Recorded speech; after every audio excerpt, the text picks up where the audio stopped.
welcome back. Thank you so much, Josh. How are you? Yeah, good, thanks. Yeah, I'm good. I'm good. Recovery's going well. So can you tell me, when did your running journey begin? Um, yeah, when did it begin? I did my first ultra in 2017. Um, so I guess properly from then, really. Um, and it's progressed over the years. I had done some shorter races before that, but the ultra, but not much. And then I started the 50k, and then I did 100k, and then yeah, the 100 mile. But this was my third 100 mile. Um, yeah, loved it. This was my first 100 mile at UTS. Right, okay. The other 200 milers that I'd done was the Spine Challenger and the Lakeland 100. Yeah. So I'd done the 100k twice, and I'd done the 50 mile. Yeah, just yeah, I can't keep away from the event. It's too good. Yeah. The terrain, I just love the terrain because I spend half my life on that terrain anyway, in the lakes. And the atmosphere is awesome, and the event's just growing as well. Like this year, there was some good competition as well. Um, but yeah, no, you get a proper day out at Snowdonia, running in the mountains. And when I first did it, the 50 mile, I was just like, whoa, that was awesome. I'm definitely coming back here. And then yeah, I just kept going back. And so when you turned up this year, did you plan on winning, or were you just kind of just happy, excited to be there? Yeah, I was excited to be there, and the field was more competitive. So I didn't really, I didn't think about winning. I thought if I come in, top five or top three, it'll be good. And then it ended up just being an absolute dream day again in Snowdon. um, yeah, no, it was good. So talk us through, did you face any difficulty at all during the day? And were people Yeah, kind of all around you? What was the competition like while you were out there? yeah. So when I set off sort of my own pace. I usually spend like me big days out in the hills here, so I was just enjoying that. And there was probably, I was probably about seventh because a lot of the guys were in front of me, but I could see them most of the time. And so I was around, I think I was around sixth or seventh most of the day from on the Friday. And then through the night, I ran with David Hedges. He's a super cool guy, and we were just chatting away and working together, and we were ticking some people off. And then David stopped to go to the loo, and I just carried on. And then I didn't had any low points at this time. I was sort of just eating away, just enjoying the flow. I was eating and stopping at checkpoints, taking my time to take in the nutrition, and just making sure I was taking on enough food and fluids. Um, so yeah, so I was with David um, uh, up until just the checkpoint before Bed Gellert. So it's flat running from the checkpoint to Bed Gellert. But my plan was to, if I had it in the tank, was to go hard from Bed Gellert. Or I was in my head, the race starts at Bed Gellert anyway, 70 miles.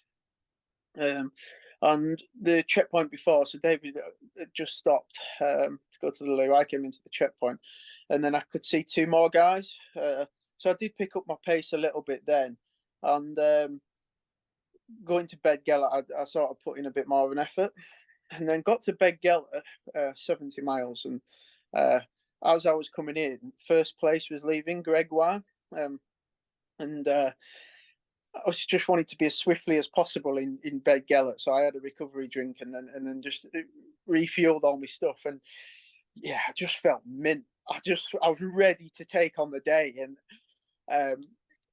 that climb out of Bed Gellert was so good. Just driving away with the poles, I was just loving it. New day, sun had just rose. I'm feeling good. The race has sort of just started for me. Well, obviously it started yesterday, but the day before. But I thought I sort of eased into it and got to Bed Gellert, and I was ready to put in an effort. And and that's what happened basically. What sort of kit is essential for you in these sort of mountain races? What shoes do Yeah, you wear? yeah. The shoes, yeah, were hugely important because of the terrain. So technical, the like a real spongy shoe doesn't work for me on that kind of terrain. So I had the North Face Leviton on, which are really tight fitting, um, and they've not got a huge amount of cushioning, but they wrap your feet and you can move quite well over. They've got a 5 millimeter lugs, so they're quite good on muddy ground, and you can feel the ground quite a bit. So that they worked well, and yeah, the poles worked really well. This was second race I've used the poles. I used them in Madeira, but I had a bit of a problem with them rubbing because I wear them on my back, but I've sort of managed to just sort that out now. So they work perfect. But yeah, the poles were brilliant, especially in the later stages where I was managing to drive the hills. So I just use them for the uphills and then I put them away for the downhills. But yeah, the downhills went well, and yeah, nutrition as well. Nutrition went really well. Um, yeah, I was just managing to keep on the nutrition. Everything sort of came together. Amazing. What sort of stuff were you eating then? Some of your favorites while you were going around? Yeah, yeah. I ate a lot of potatoes. Um, they were. I think I had one or two potatoes every time I seen Mel, my girlfriend, at a checkpoint. I had one or two potatoes. And gels. I was having a gel an hour, and then my other fuel was bars. So like the Science in Sport Beta Fuel bars and the Go bars. So I was mixing between them. I was having like half every 20 minutes. What else did I eat? I had the recovery drink at Bed Geller. Oh, fruits, yeah, loads of fruit. Yeah. Oranges and melon or whatever. It's just like, oh, that's the best. Fruit's just the best, isn't it? When you get into the checkpoint, it's so refreshing. How was the weather then? Kind of, it was quite warm, wasn't it? Was that Yeah, something you were prepared for, or was it kind of a bit of a shock to the system at first? yeah, yeah. It was because Snowdonia. I was like, whoa, this. I didn't know whether, to my advantage, it would have been better wet and slippy because I'm used to that. But obviously, it's better with the weather being so nice, isn't it? And yeah, no, it was absolutely beautiful. I remember running past the lake just before you get to Begella and like hot smoke over the lake, and it just turning orange just as the sun was rising. It was like, wow, this is going to be a good day. And also the sunset as well. You get an awesome sunset. The weather was beautiful, and yeah, I remember sweating like mad though. But them last climbs, I just remember drips coming off me, off me foot. Like as I was driving the poles, there was drips coming off. Like, wow, it is a hot day, but I was that much in the zone. I was just like loving every minute. Amazing. So what sort of training goes into something like this? Does it help that you live in the Lake District and you're kind of able to have that terrain on your doorstep? Yeah, for sure. Yeah, definitely.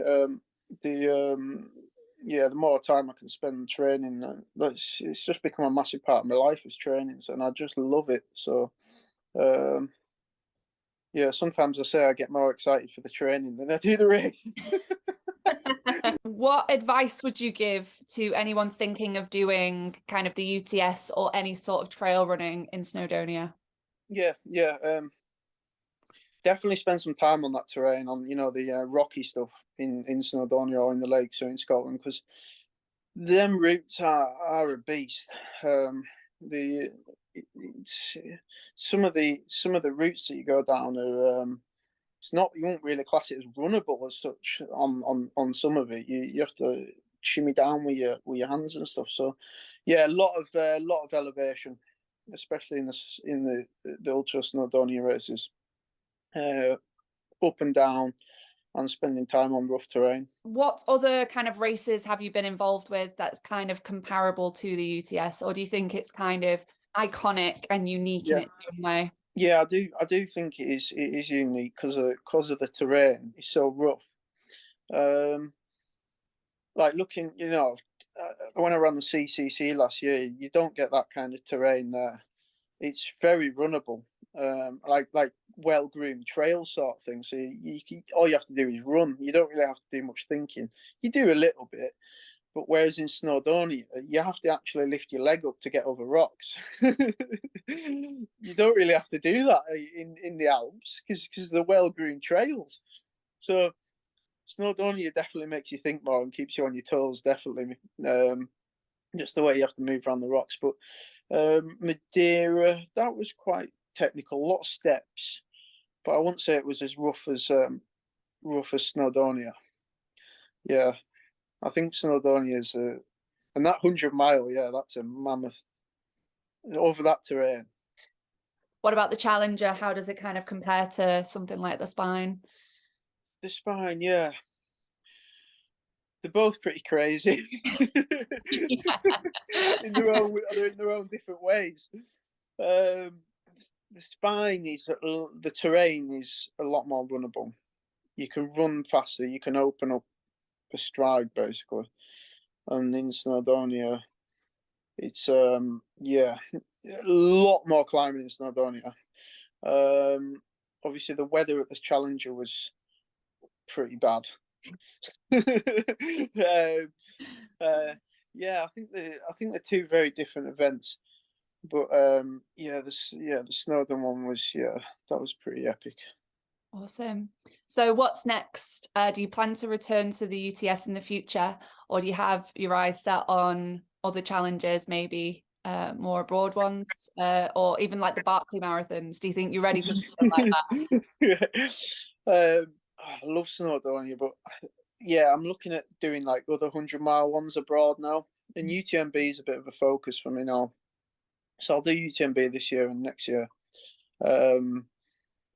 And also, yeah, more European sort of mountain ultras. So I'm doing the Eiger 100 kilometers as well this July.